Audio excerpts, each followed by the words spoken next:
بسم اللہ الرحمن الرحیم اعوذ باللہ من الشیطان الرجیم بسم اللہ الرحمن الرحیم الحمد للہ نحمدہ ونستعینہ ونستغفرہ ونؤمن بہ ونتوکل علیہ ونعوذ باللہ من شرور انفسنا ومن سیئات اعمالنا من یہدہ اللہ فلا مضل لہ ومن یضللہ فلا ہادی لہ واشہد ان لا الہ الا اللہ واشہد ان محمدا عبدہ ورسولہ۔ سارے میرے ساتھ پڑھیے، اللہم صلی علی محمد وعلی آل محمد کما صلیت علی ابراہیم وعلی آل ابراہیم انک حمید مجید۔ اللہم بارک علی محمد وعلی آل محمد کما بارکت علی ابراہیم وعلی آل ابراہیم انک حمید مجید۔ اللہم رب اشرح لی صدری ویسر لی امری واحلل عقدۃ من لسانی یفقہوا قولی۔ سب کو السلام علیکم۔ آج ہمارا موضوع ہے حب دنیا۔ حب دنیا سے کیا مراد؟ دنیا کی محبت۔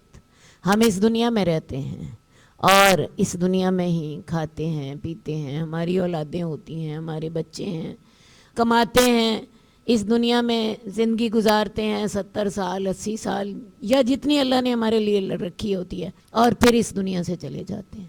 تو ایک مسلمان کے طور پہ ہمارا عقیدہ کیا ہے کہ اس دنیا میں ہم نے رہنا ہے اور اس دنیا میں ہم نے نیک عمل کرنے ہیں، اور نیک عمل کر کے ہم نے اپنی آخرت کی تیاری کرنی ہے۔ اصل زندگی آخرت کی ہے، اصل وہ زندگی ہے جبکہ اس دنیا کو ہم نے اس آخرت کی تیاری کے طور پر استعمال کرنا ہے۔ ہمارا یہی عقیدہ ہے نا؟ ہاں بھائی بچوں، کیا خیال ہے؟ یہی عقیدہ ہے کہ کچھ اور ہے؟ کہ اصل زندگی کون سی ہے؟ آخرت کی، جو کہ باقی رہے گی اور جو اس زندگی کے مقابلے میں بہت بڑی ہے، بہت لمبی ہے۔ دنیا کی زندگی تو چھوٹی سی ہے۔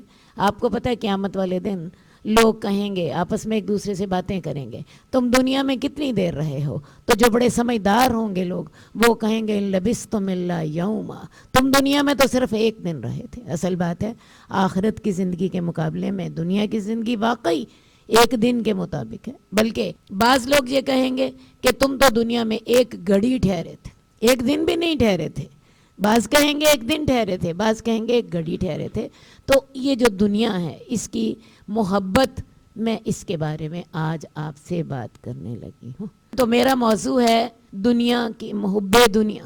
ہمیں دنیا سے کتنی محبت کرنی چاہیے؟ رہنا تو ہے ہم نے دنیا میں، یہاں پہ ساری اپنی ضرورتیں بھی پوری کرنی ہیں، لیکن یہ کس حد تک پوری کرنی ہے، یہ آج میرا موضوع ہے۔ تو سب سے پہلے دیکھ لیجئے، اللہ تعالیٰ قرآن مجید میں فرماتے ہیں اعلموا انما الحیات الدنیا لعب ولہو وزینۃ وتفاخر وتکاثر فی الاموال والاولاد۔ جان لو دنیا کی زندگی کھیل ہے، تماشا ہے، زینت ہے، ایک دوسرے سے فخر کرنا ہے، ایک دوسرے سے مال کی زیادتی میں مقابلہ کرنا ہے۔ حقیقت میں دنیا کی زندگی کی کوئی حقیقت نہیں ہے، یہ دنیا فانی ہے، سب کو پتہ ہے چلے جانا ہے۔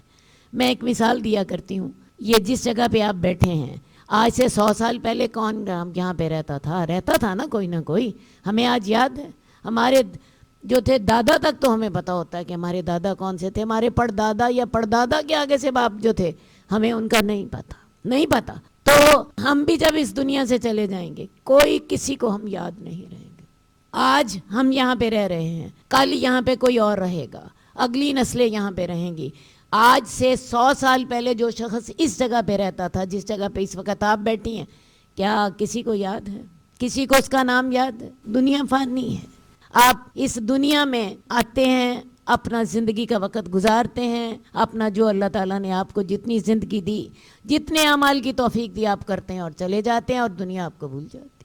دنیا فانی ہے، دنیا سے آپ کچھ نہیں لے کے جا سکتے۔ ہاں کون سی چیز باقی ہے؟ آخرت باقی، آخرت باقی ہے۔ اور اس دنیا کی زندگی کھیل اور تماشا ہے، زینت ہے، ایک دوسرے سے مقابلہ کرنا ہے، زینت میں اور ایک دوسرے سے فخر میں مقابلہ کرنا ہے اور ایک دوسرے سے مال کی کثرت میں مقابلہ کرنا ہے۔ اب دنیا میں کھیل اور تماشا کیسے ہے؟ کئی لوگوں نے کھیل کھیل لیا کھانے پینے کا، میں کھانا بڑا اچھا پکاتی ہوں۔ کئی لوگوں نے کھیل کھیل لیا کپڑے پہننے کا، میں جی برانڈڈ کپڑے پہنتی ہوں۔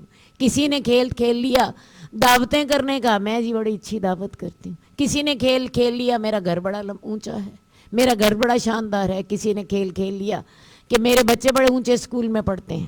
سمجھ آئی نا؟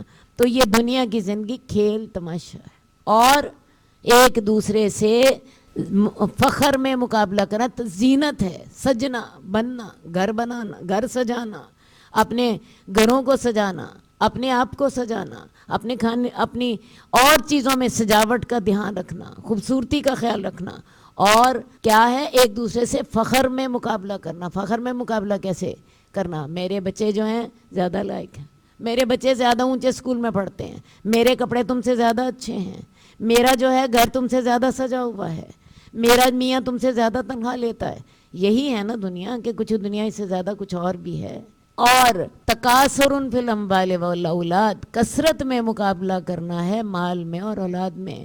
کیوں شادیاں اتنی بڑی بڑی ہوتی ہیں؟ کیوں گھر بڑے بڑے بنتے ہیں؟ کیوں دعوتوں میں شان و شوکت ہوتی ہے؟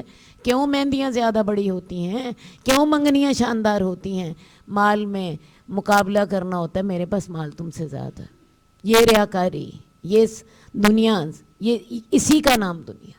قرآن مجید میں اللہ تعالیٰ فرماتے ہیں الہاکم التکاثر، تمہیں مال کے کثرت میں مقابلہ کرنے نے برباد کر دیا، تمہیں غافل کر دیا کثرت میں مقابلہ کرنے نے۔ حتیٰ زرتم المقابر، حتیٰ کہ تم قبروں کو جا پہنچتے ہو، موت آ جاتی ہے، موت آتی ہے تو تمہاری آنکھیں کھلتی، ادھر سے آنکھیں بند ہو رہی ہوتی ہیں، ادھر سے آنکھیں کھل رہی ہوتی ہیں۔ کیسے؟ آنکھیں بند ہو رہی ہوتی ہیں، موت آ رہی ہوتی ہے، اور آنکھیں کھل رہی ہوتی ہیں، دنیا کی حقیقت کا پتہ چل رہا ہوتا ہے۔ تو غافل کر دیا تمہیں کثرت میں مقابلہ کرنے نے۔ اصل مصیبت کیا ہے؟ انسان جو کثرت میں مقابلہ کرتا ہے، یہ ہے اس کی اصل مصیبت۔ میں دوسرے سے آگے بڑھ جاؤں، میرے بچے اس سے زیادہ اچھی نوکری ہے میرے بچوں کی، میرا بچہ تو جی انگلینڈ سے پڑھ کے آیا ہے، میرا بچہ جی ڈالرز میں تنخواہ لیتا ہے، میرا تو گھر جی اتنا زیادہ بڑا ہے۔ یہ انہی میں ساری زندگی ختم ہو جاتی۔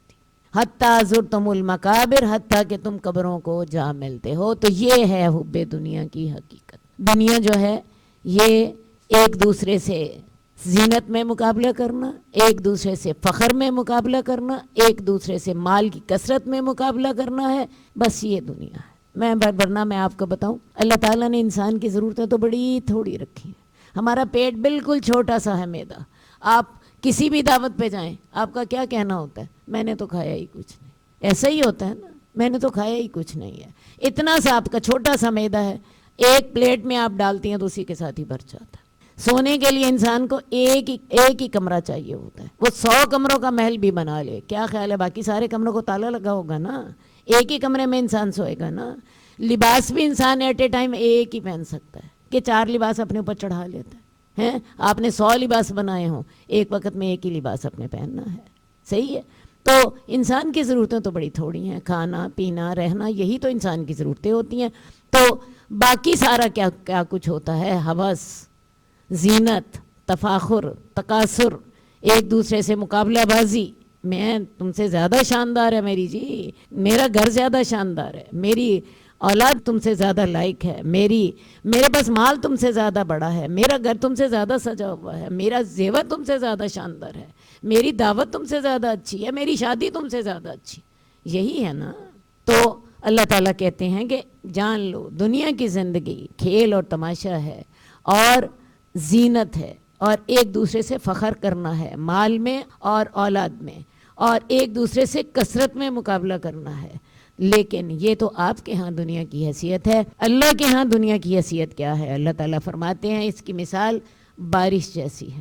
بارش جیسی ہے، بارش ہوتی ہے، زمین میں فصل اگتی ہے اور کھیتی لہلہاتی ہے، خوب جب وہ جوبن پہ آتی ہے تو انسان اسے دیکھتا ہے، اور اس انسان جو ہوتا ہے اس کا خیال ہوتا ہے کہ یہ جو کھیتی ہے میں اسے بیچوں گا اور اس سے فائدہ اٹھاؤں گا۔ لیکن ہوتا کیا ہے کہ وہ کھیتی جو ہوتی ہے وہ فصل خشک ہو جاتی ہے، پیلی ہو جاتی ہے، اور پھر خشک ہو کے چورا چورا ہو جاتی ہے۔ یہ مثال اللہ تعالیٰ نے کس کی دی ہے؟ اس دنیا کی زندگی کی۔ اور انسان کی زندگی کی مثال بھی یہی ہے۔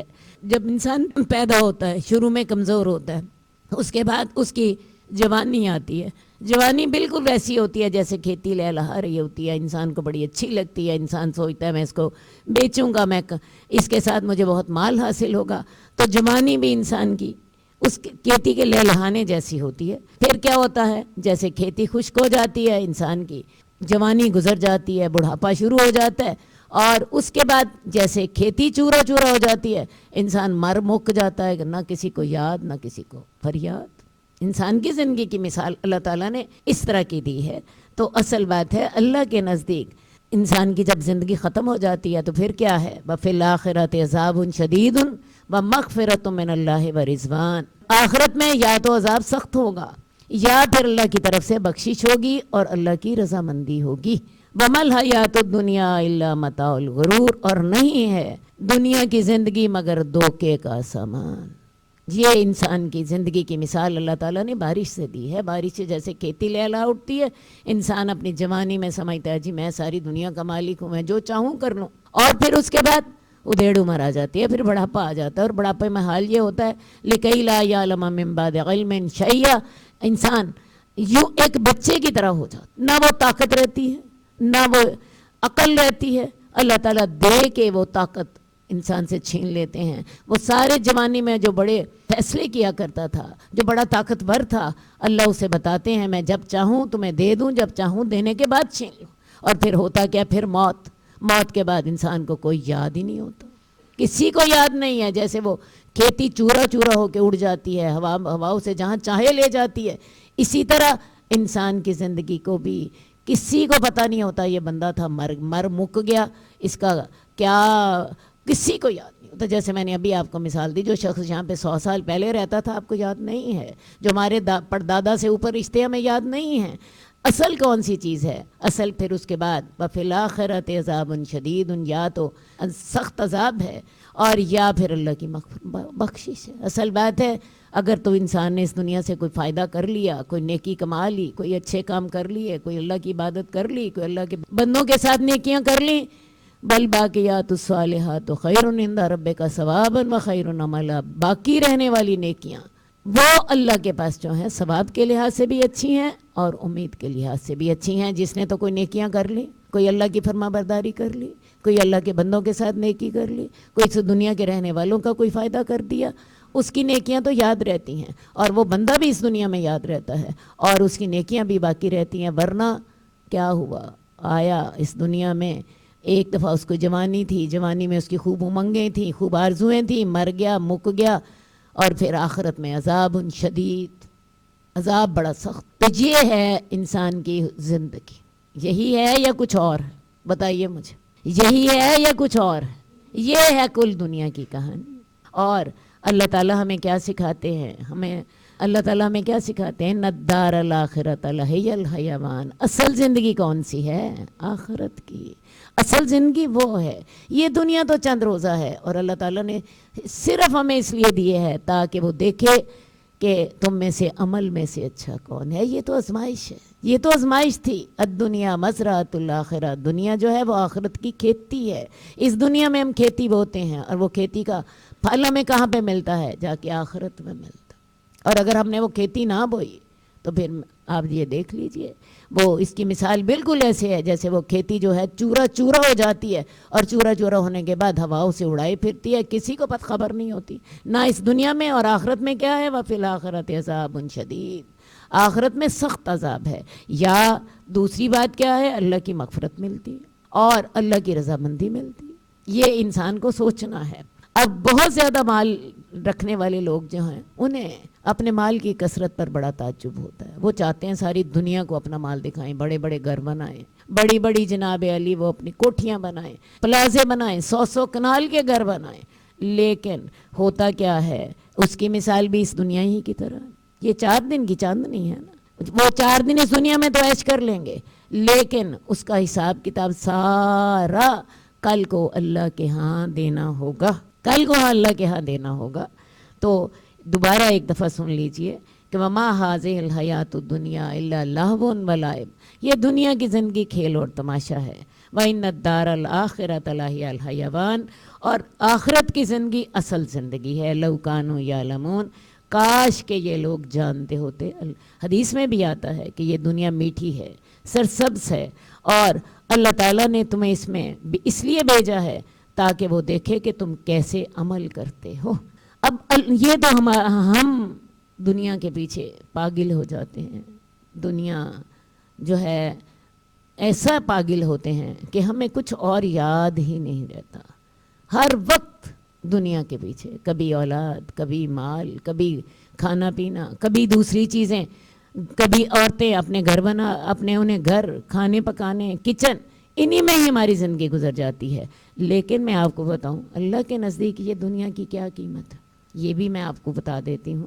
حضرت سہل بن سعد روایت کرتے ہیں کہ رسول اللہ صلی اللہ علیہ وآلہ وسلم نے فرمایا لو کانت الدنیا تعدل عند اللہ جناح بعوضۃ ما سقا کافرا منہا شربۃ ماء، دنیا اگر اللہ کے ہاں ایک مچھر کے پر جتنی حیثیت رکھتی ہوتی، اللہ کافر کو پانی کا ایک گھونٹ نہ دیتے، اللہ کافر کو پانی کا ایک گھونٹ بھی نہ دے پینے دیتے۔ اللہ کے نزدیک اس دنیا کی کوئی قیمت نہیں ہے۔ آپ یوں سمجھ لیجئے وہ دنیا وہ ایک کوڑا ہے ہمارے گھر کا، ہم اپنے گھر کی صفائی کرتے ہیں، کرتے کیا ہیں، سارا کوڑا نکال کے تو باہر پھینک دیتے ہیں، جو مرضی لے جائے، اور جو اس میں سے کوئی کام کی چیزیں ہوتی ہیں وہ ہم رکھ لیتے ہیں، میں یہ کسی کو دے دوں گی، ایسا ہی ہوتا ہے نا۔ تو جو کوڑا ہوتا ہے آپ پھینک دیتے ہیں، چاہے تو کوڑا اٹھانے والا لے جائے، چاہے تو کوئی اور لے جائے۔ تو یہ دنیا اللہ کے نزدیک کوڑا کرکٹ کی طرح ہے، جو چاہے لے۔ اور بعض اوقات اللہ تعالیٰ یہ جو دنیا ہے اپنے نہ ماننے والوں کو زیادہ دے دیتے۔ آپ ہیں یورپ کے لوگ آج جو ہیں اللہ کو نہیں مانتے، انہیں اللہ تعالیٰ نے دنیا مسلمانوں سے زیادہ دی ہوئی ہے۔ اصل بات ہے اللہ کے ہاں اس چیز کی کوئی قیمت نہیں ہے، یہ گھر کا کوڑا ہے جسے آپ پھینک دیتے ہیں گھر سے نکال کے۔ اگر اللہ کے ہاں اس کی قیمت اگر اس کی قیمت ہوتی، اللہ اپنے نہ ماننے والوں کو کیا کرتے، اپنے نہ ماننے والوں کو اللہ تعالیٰ اس میں سے پانی کا گھونٹ نہ پینے دیتے۔ یہ ہے دنیا کی حقیقت اللہ کے ہاں۔ ایک اور حدیث میں آتا ہے کہ رسول اللہ صلی اللہ علیہ وسلم نے فرمایا واللہ لا مت دنیا فی الآخرۃ الا مثل ما یجعل احدکم اصبعہ ہذہ، اللہ کی قسم دنیا آخرت کے مقابلے میں ایسی ہے جیسے تم میں سے کوئی ایک آدمی اپنی انگلی جو ہے اس کو سمندر میں ڈالے، اور سمندر میں سے ڈالنے کے بعد اس کی انگلی پر جو لگتا ہے تھوڑا سا پانی، ایک قطرہ لگ جائے گا، 2 قطرے آ جائیں گے، یا شاید 3 قطرے آ جائیں، بس ایک ہی قطرہ آئے گا۔ تو اللہ کی قسم دنیا آخرت کے مقابلے میں اس طرح ہے جیسے تم میں سے کوئی آدمی اپنی انگلی دریا میں ڈال دے، اور انہوں نے اپنی شہادت کی انگلی کی طرف اشارہ کیا، اور پھر انگلی کو دیکھے کہ وہ کتنے پانی کے ساتھ پلٹتی ہے، اس پر 1 قطرہ پانی کا لگ گیا، زیادہ سے زیادہ 2 لگ جائیں گے، یا ہو سکتا ہے 3 لگ جائیں، اور اس سے زیادہ کچھ نہیں۔ یہ ہے اللہ کے نزدیک دنیا کی حقیقت۔ جئنا إلى الدنيا كي ندعو إلى الله لننشر الخير في الكون الذي حارى ونرسل العطر من روض الهدى الزاهي ويشرق السلم أنوارا وأنوارا جئنا إلى